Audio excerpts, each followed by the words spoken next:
তাহাজ্জুদের নামাজে সেজদায় গিয়ে একটি দোয়া 10 বার পড়ুন, আপনার মনের সকল আশা আল্লাহ তাআলা পূরণ করে দিবেন।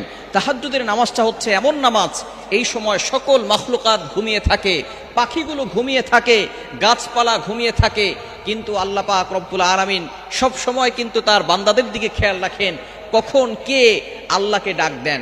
এই সময়টা আপনি নামাজে দাঁড়িয়ে যাবেন, ওযু করে নামাজে দাঁড়াবেন, কেননা মুয়াজ্জিন 5 বেলা মানুষকে ডাকে, হাইয়া আলাস সালাহ, হাইয়া আলাল ফালাহ, কাম টু দ্য সাকসেস, সফলতার দিকে আসো, কল্যাণের দিকে আসো।